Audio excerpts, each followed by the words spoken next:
Dois jovens homens apaixonados se olham intensamente nos olhos sob a luz dourada do pôr do sol sobre as colinas verdejantes do Vale do Douro em Portugal, um deles segurando uma carta antiga com expressão de emoção profunda e esperança, o outro estendendo a mão em gesto de reconciliação romântica, ao fundo vinhedos intermináveis e um rio sereno refletindo tons quentes de laranja e rosa. Estilo realista fotográfico altamente detalhado e cinematográfico com iluminação natural brilhante e cheia de luz, atmosfera romântica e emocionalmente carregada, com um ícone pequeno de fone de ouvido áudio no canto inferior direito acompanhado do texto LGBT Stories, em letras elegantes brancas.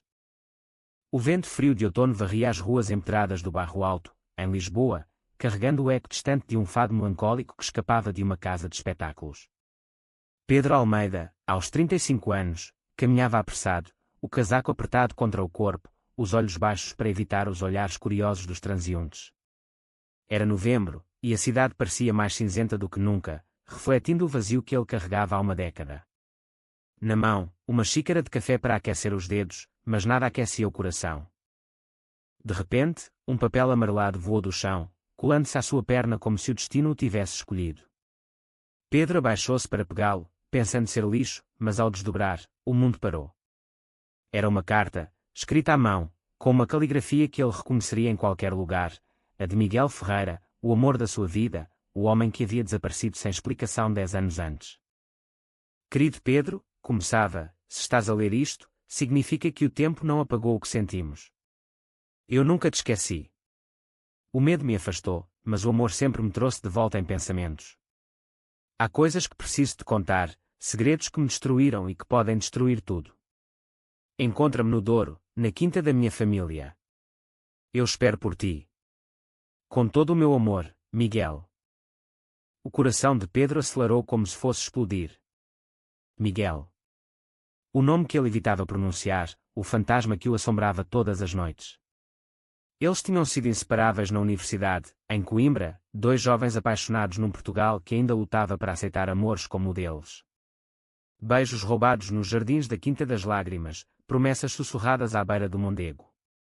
Mas um dia, Miguel sumira.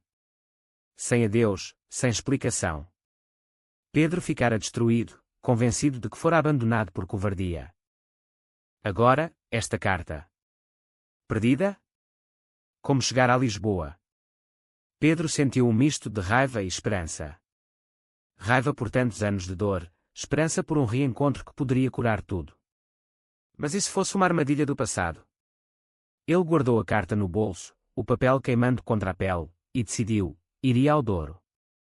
Precisava de respostas. No comboio para o Porto, Pedro revivia memórias. Miguel, com seus olhos verdes como as vinhas do vale, o sorriso que iluminava os dias mais sombrios. Eles se conheceram em 2012, numa manifestação pela igualdade, quando o casamento gay acabara de ser legalizado. Portugal mudava, mas as famílias nem sempre. Miguel vinha de uma linhagem tradicional do Douro, vinicultores há gerações, onde o preconceito se escondia atrás de tradições católicas. Meu pai nunca aceitaria, dissera Miguel uma vez, a voz tremendo. Pedro chegara ao Porto ao entardecer, o Douro estendendo-se como um mar de vinhedos dourados. Alugou um carro e dirigiu para Pinhão, o coração da região. A Quinta dos Ferreira ficava numa colina, uma casa senhorial com vistas infinitas. Ao aproximar-se, o nervosismo crescia. E se Miguel não estivesse lá? E se a carta fosse antiga, perdida há anos? Bateu à porta pesada de madeira. Uma mulher de meia-idade abriu, os olhos castanhos cheios de curiosidade. Sim. Procuro Miguel Ferreira, disse Pedro, a voz rouca. Ela franziu o sobrolho. Miguel. Ele não vive aqui há anos. Sou Ana, a irmã dele. Quem é você? Pedro hesitou, mas mostrou a carta. Ana leu, o rosto empalidecendo. Meu Deus! Esta carta. Ele escreveu-a antes de partir. Como a encontrou? Voou para mim em Lisboa. Preciso falar com ele. Ana suspirou, convidando-o a entrar. A casa cheirava a vinho e madeira antiga. Miguel foi embora depois de uma briga terrível com o nosso pai. Ele era gay, sabe? O pai não aceitou. Disse que destruiria a família, a herança. Miguel fugiu para o Brasil, cortou contactos. Mas voltou há 2 anos, doente. Vive numa casa pequena aqui perto, sozinho. Doente. O coração de Pedro apertou. Leve-me até ele. Ana hesitou. Ele não quer ver ninguém do passado. Sofreu muito. Mas Pedro insistiu, os olhos marejados. Eu sou o passado dele. E talvez o futuro. Enquanto dirigiam pela estrada sinuosa, Ana contou mais. A família Ferreira era conservadora, o pai, António, um homem rígido que valorizava a tradição acima de tudo. Quando descobrira o relacionamento de Miguel com Pedro, explodira. Nenhum filho meu será isso, gritara. Miguel, destruído, escrevera a carta mas nunca a enviara, temendo piorar tudo. Partira, deixando-a cair numa viagem a Lisboa. Pedro sentiu lágrimas quentes. Tanta dor por preconceito. Mas agora, o reencontro. Chegaram a uma casinha modesta, cercada de vinhas. Ana bateu. A porta abriu devagar, e lá estava ele, Miguel, mais magro, o cabelo grisalho precoce, mas os olhos verdes iguais. Pedro, sussurrou, incrédulo. O mundo parou novamente. 10 anos de saudade explodiram num abraço apertado, lágrimas misturando-se. Porquê? Perguntou Pedro. Porquê fugiste? Miguel chorava. Tive medo.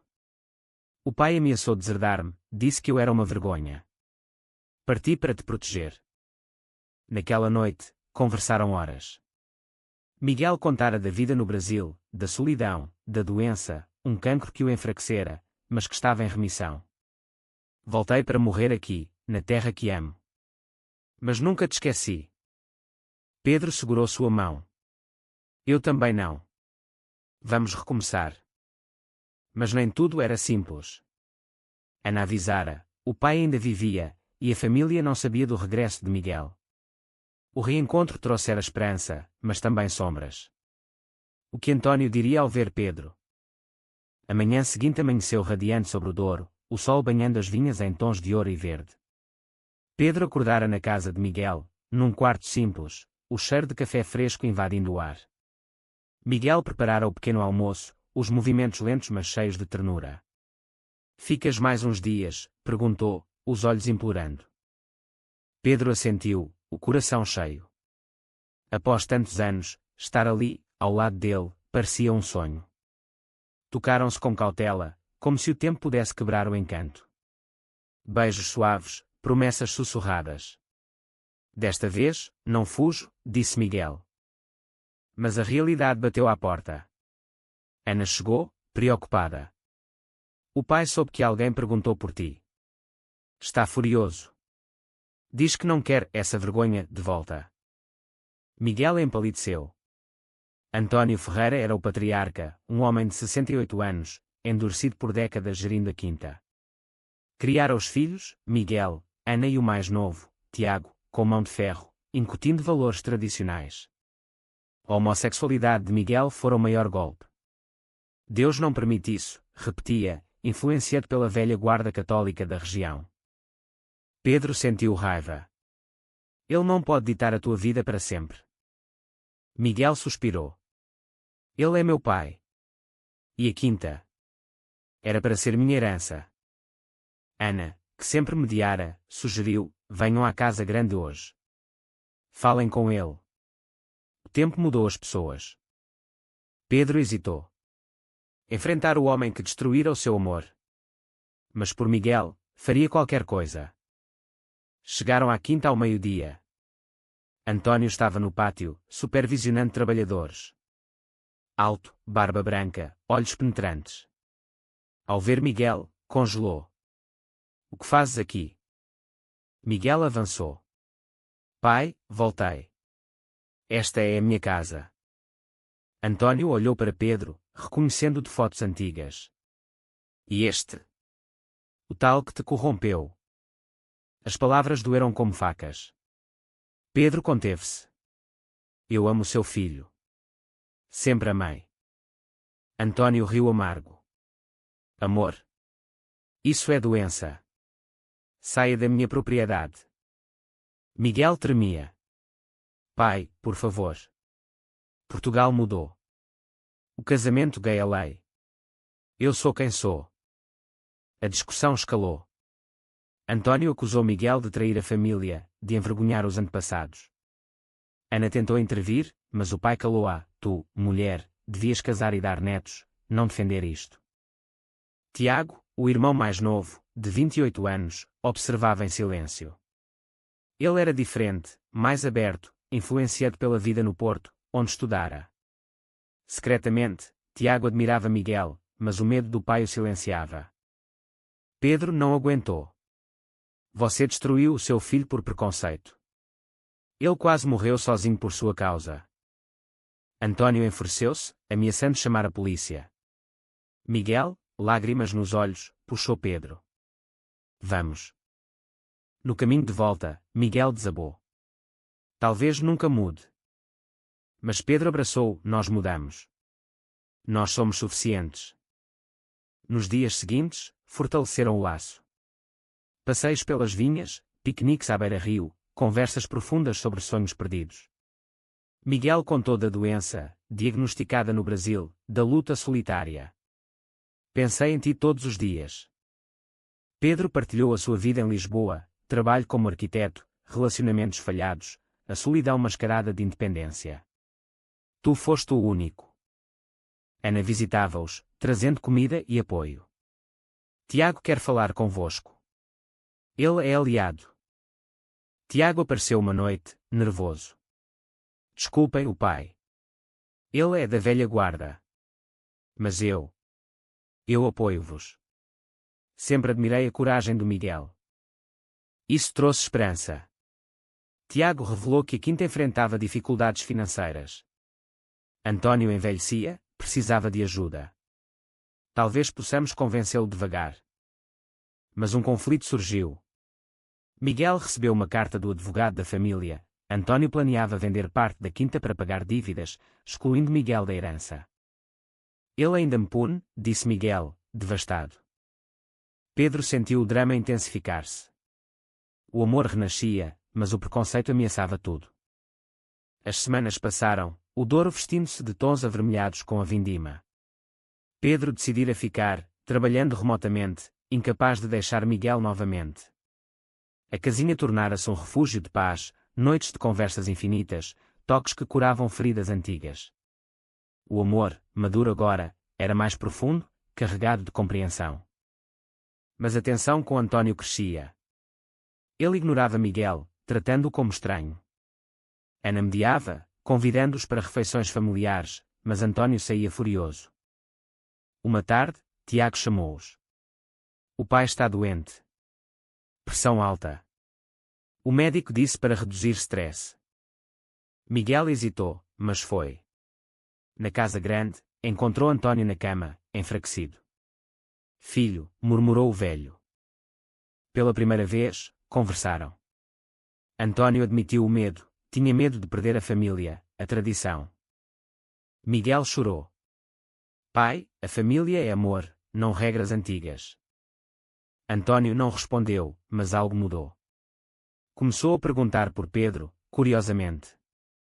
Pedro visitou, nervoso. António olhou longamente. Tu fizeste-o feliz. Sim. E ele a mim. O velho assentiu devagar. O preconceito não sumia num dia, mas a doença abria brechas. Entretanto, surgiu um twist. Ana descobriu documentos antigos. Miguel tinha uma filha. No Brasil, num relacionamento breve com uma amiga para tentar ser normal, nascera Sofia, agora com 9 anos. Miguel escondera por vergonha. Eu não sabia como contar, confessou a Pedro, aterrorizado. Pedro sentiu ciúme inicial, mas depois compreensão. Ela é parte de ti. Quero conhecê-la. Miguel contactou a mãe de Sofia, que concordara em trazê-la para Portugal. Ela precisa do pai. Quando Sofia chegou, pequena, olhos verdes como Miguel, o mundo mudou. Pedro viu Miguel brilhar como pai, e algo novo nasceu, desejo de família. Mas António soube. Uma neta. De uma mulher. Pelo menos isso é normal. Irônico, mas abriu porta. Convite para jantar com Sofia. O jantar foi tenso. António observava Sofia, derretendo-se. Ela parece-me. Devagar, aceitava Miguel por causa da neta. Tiago revelou-se gay também. Irmão, inspirei-me em ti. Mas tinha medo. Drama familiar, Tiago confrontou o pai. Eu sou como Miguel. Aceita ou perdes os dois? António chocou-se, mas com a doença, refletiu. Pedro e Miguel apoiaram Tiago, formando aliança. Alta tensão. António sofreu ataque cardíaco, hospitalizado. Na sala de espera, família unida pela primeira vez. No Hospital do Porto, os dias eram de angústia. António lutava pela vida, e a família reunia-se, velhas feridas expostas. Miguel segurava a mão de Pedro, Sofia dormindo no colo de Ana. Tiago andava de um lado para o outro, o segredo agora público. O pai sempre foi duro, disse Ana. Mas ama-nos. Só não sabe mostrar. Pedro pensava no quanto o preconceito destruíra anos. Mas ali, via mudança possível. O médico saiu, estabilizou. Pode visitar. António, pálido, chamou Miguel. Filho. Perdoa-me. Lágrimas. Eu fui cego. O medo de perder a quinta, a reputação. Mas perder-vos foi pior. Abraços. António olhou Pedro. Cuida dele. Promessa. Recuperação lenta. António voltou à quinta, mudado. Aceitou Tiago, pediu para conhecerem namorados. Com Sofia, derretia. A minha neta. Miguel e Pedro fortaleceram. Pedro mudou-se definitivamente, ajudando na quinta. Mas conflito, dívidas ameaçavam venda. António queria passar para Tiago, excluindo Miguel ainda parcialmente. Velhos hábitos, suspirou. Pedro sugeriu modernizar, turismo LGBT-friendly no Douro. Portugal aceita. Pode salvar tudo. Ideia ousada. António resistiu inicial, mas viu potencial. Tiago apoiou. Ana também. Trabalharam juntos, reformando parte da quinta em alojamento acolhedor. Surgiu romance paralelo. Tiago conheceu Luís, um enólogo de Lisboa, amigo de Pedro. Duplo amor florescendo. Alta tensão. Ex da mãe de Sofia apareceu, querendo custódia. Drama legal. Miguel lutou, com apoio familiar. António defendeu neta ferozmente. Uniu mais. Vitória, custódia partilhada, Sofia ficou maior tempo com Miguel. Emoção profunda. A vindima chegou, festa tradicional. A quinta vibrava com trabalhadores, cheiro de uvas esmagadas.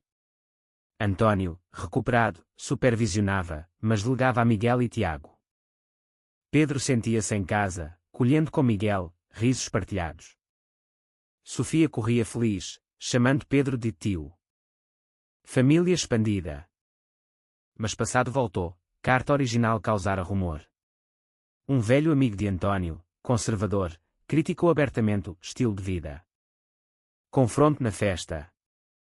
Isto não é família tradicional. António defendeu, a minha família é esta. Amor define-nos, não regras velhas. Momento pivotal. Público, António aceitara Fully. Aplausos de trabalhadores mais jovens. Lágrimas de Miguel. Noite, fogueira, vinhos. Pedro e Miguel dançaram devagar, sob estrelas. Case comigo? Perguntou Pedro. Sim. Tiago e Luís também planeavam futuro. Ana, solteira, encontrou paz apoiando. Twist, António revelou testamento novo, dividindo igualmente. Aprendi tarde, mas aprendi. Emoção. Preparativos casamento. Simples, na quinta, com vistas de ouro. Convidados, amigos Lisboa, família. Sofia florista. Alta drama, dia choveu, ameaça cancelar. Mas parou, arco-íris apareceu. Símbolo esperança. O dia do casamento amanheceu perfeito, sol brilhante sobre o Douro, vinhas como tapete verde. A quinta decorada com flores, mesas ao ar livre. Miguel, nervoso no fato, Pedro radiante.